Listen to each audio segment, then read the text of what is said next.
Assalamualaikum warahmatullahi wabarakatuh. Selamat pagi. Semoga semuanya selalu ada dalam keadaan sehat walafiat. Bagaimana kabarnya hari ini? Mudah-mudahan kalian selalu dalam keadaan sehat walafiat ya. Hari ini, hari Selasa tanggal 21 Juli 2020, kita akan belajar tentang yang namanya tematik ya. Yang mana tematik pada hari ini kita akan mempelajari tentang ide pokok. Mungkin sebelumnya di kelas 5 atau di kelas 4 kalian telah mempelajari yang namanya ide pokok. Nah, pada kesempatan kali ini izinkan Bapak menyampaikan kembali materi tentang ide pokok. Kita mulai saja ya. Nah, sebelumnya kalian sudah punya buku ini kan? Nah, buku ini merupakan buku tema 1 yang mana di dalam tema 1 ini bertemakan selamatkan makhluk hidup. Pada buku tema 1 ini ada 3 subtema yang akan dipelajari. Nah, subtemanya ada 3. Nah, yang pertama kita akan mempelajari tentang yang namanya selamatkan atau tumbuhan adalah sahabatku. Coba perhatikan pada gambar berikut ini.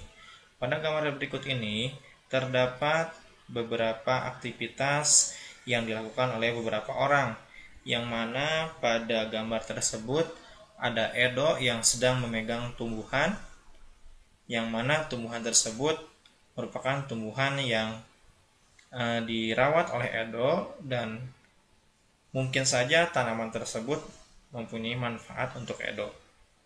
Nah, di bawahnya ada beberapa orang anak dan ibu yang sedang melakukan aktivitas.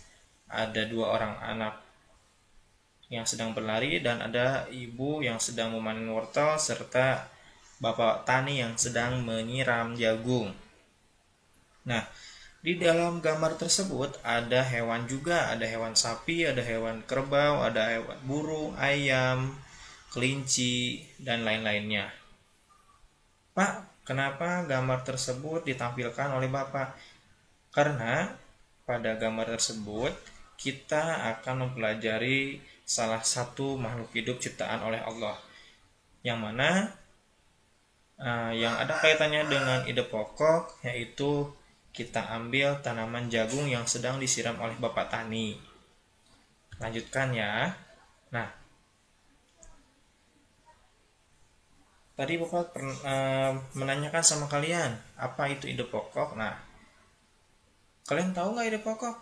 Nah, bahwasannya ide pokok itu adalah ide atau gagasan yang menjadi pokok pengembangan paragraf. Nah, ide pokok juga bisa disebut sebagai gagasan utama. Apa gagasan utama? Gagasan utama itu adalah inti dari sebuah bacaan. Nah, biasanya jika suatu bacaan terdapat 5 paragraf, maka ide pokoknya juga ada 5.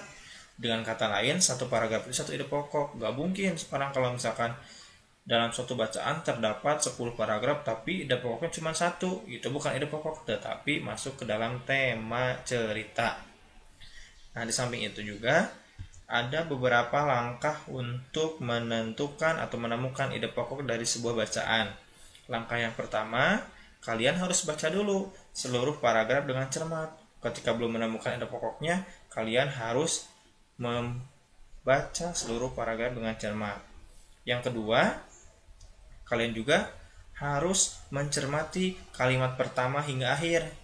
Misal, paragraf pertama itu belum kalian pahami, bisa kalian ulang-ulang terus sampai kalian menemukan inti bacaan dari sebuah paragraf tersebut. Yang ketiga, baca kalimat demi kalimat sampai kamu menemukan ide pokok paragraf.